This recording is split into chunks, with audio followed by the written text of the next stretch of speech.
Manahu, on behalf of the Owens Valley Indian Water Commission, I welcome you to the US EPA Region 9 Tribal Environmental Conference. This is the 20th annual conference, and we're very honored to co-host this historic event with the EPA. The protection of our health and natural resources is something that we as Native Americans work towards on a daily basis.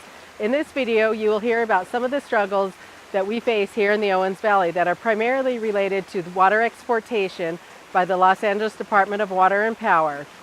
This exportation began 100 years ago when the Los Angeles Aqueduct was built.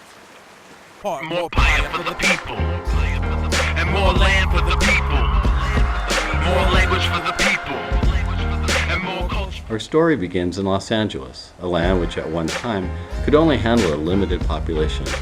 Up until the 19th century, it only had about 100,000 people. Los Angeles really wanted to grow, but couldn't because they didn't have the water supply to be able to support a larger city. So the city of Los Angeles began exploring ways to bring water to the city from other locations.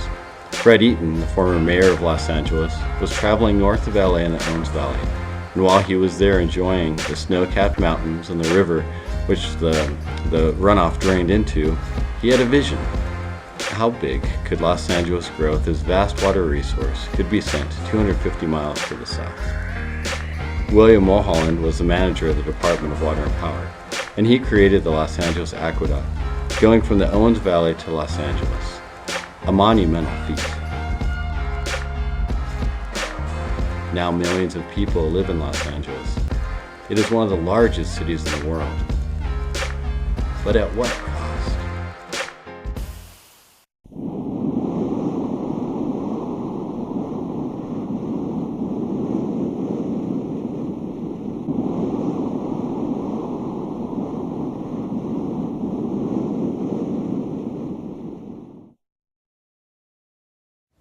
Here we are at the Owens Dry Lake, which is located 5 miles from the boundary of the Lone Pine Pike Shoshone Reservation. 99 years ago, this was one of the largest natural lakes in California. Diversion of the Owens River by Los Angeles Department of Water and Power to supply that expanding city 233 miles to the south resulted in a virtually dry lake bed within 17 years. Blowing dust from the dry lake became the largest PM10 source in the country, as measured by the EPA, with dust clouds rising 10,000 feet in the air and reducing local visibility to zero. The resultant health effects were not tracked, but are undeniably persuasive. Some of the elements included in the airborne dust are arsenic, nickel, and cadmium. We're looking at approximately 11 years of work that the Los Angeles Department of Water and Power has done in mitigating the dust from the Owens Dry Lake bed. It's very quiet out here. It's not a holiday, and I think what we're seeing is the result of the Los Angeles new management claiming that they are absolutely done working with the mitigation.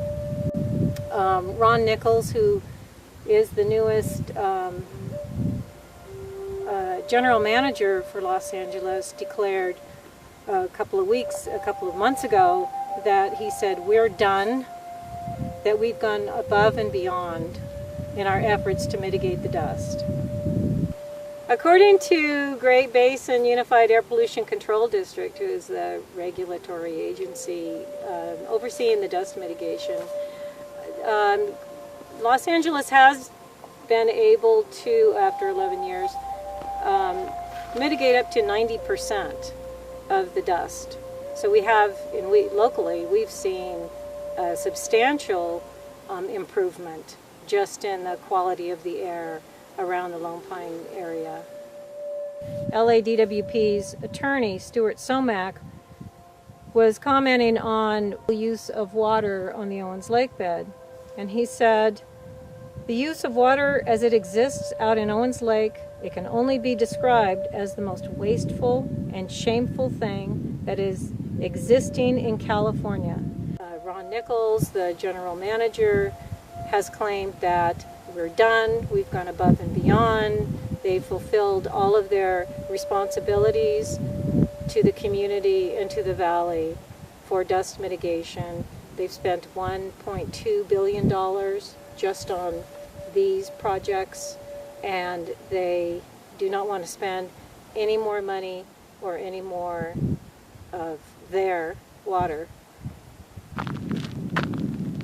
It's quiet. There's no trucks. There's nothing going on here. This is it. They're done. As long as the wind doesn't blow. The Big Pine Indian Reservation sits in a place that at one time had agriculture happening. The Big Pine Creek actually came down and fingered out into the valley, being able to provide a very lush environment. However, since the Department of Water and Power has found it important to move water from one locality to the other, it's really changed the way Big Pine looks, and especially where the Big Pine Indian Reservation sits, because the water no longer fingers down into the valley, but is actually just one conduit, and that conduit comes down straight into the river. Now what this has caused is a lot of areas that no longer have water going to them, and as a result, we're seeing the transformation from that which was a lush area into now a dust bowl. There was a springs at Fish Springs at one time. Groundwater pumping has caused the spring to go dry. As soon as pumps went on, grabbing water from the water table, the springs went dry, and they have not returned at all since pumping began. Currently, the Department of Water and Power has an exemption on pumping at the hatchery, and with that exemption, it doesn't matter how much environmental impact is caused there.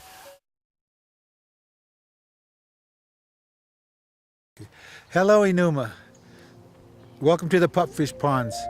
These ponds were made for the endangered species today known as a pupfish. They were a staple in the Numa's diet hundreds of years ago, thousands of years ago. Today, the Bishop Paiute tribe is trying to keep them alive again.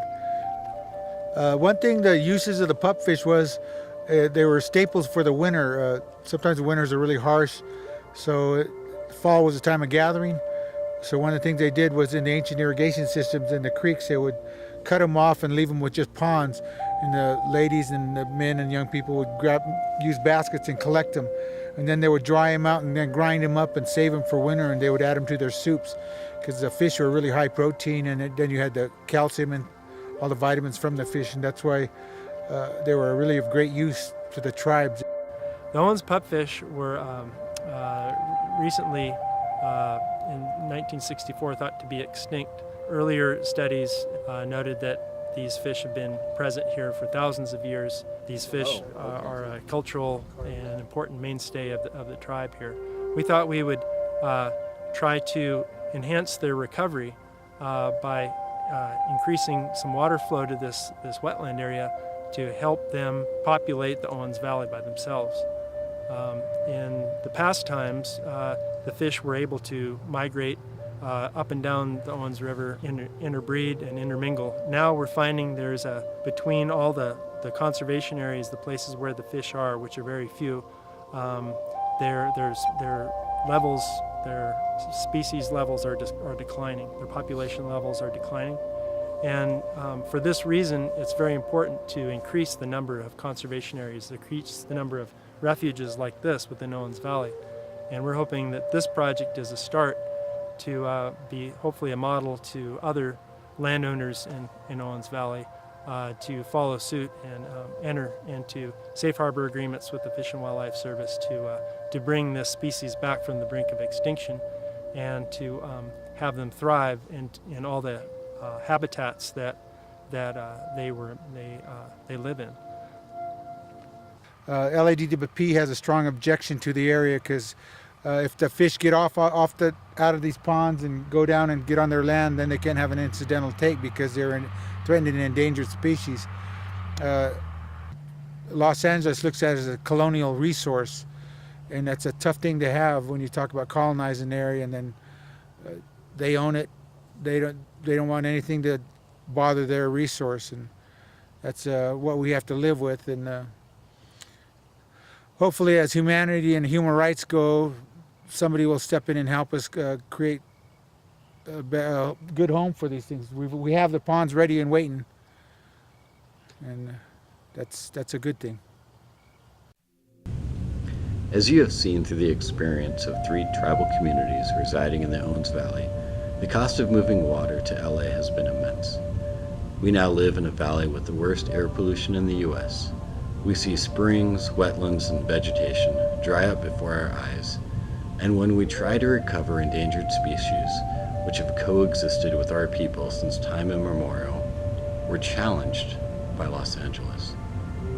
However, we will not give up our fight for the land, water, and air. Our environment needs us, and we need our environment. The Owens Valley is our home, and we're here to stay. I hope that hearing about our issues and struggles in the Owens Valley will help you in the work that you do and will remind you to keep us in your good thoughts and prayers. We will continue to move forward with our work on protecting our reservations and surrounding areas, including the plants, animals, land, water, and people. Please enjoy the remainder of the conference and use this time to reflect on the good work that you have done for your reservations and surrounding areas. And we look forward to seeing you next year.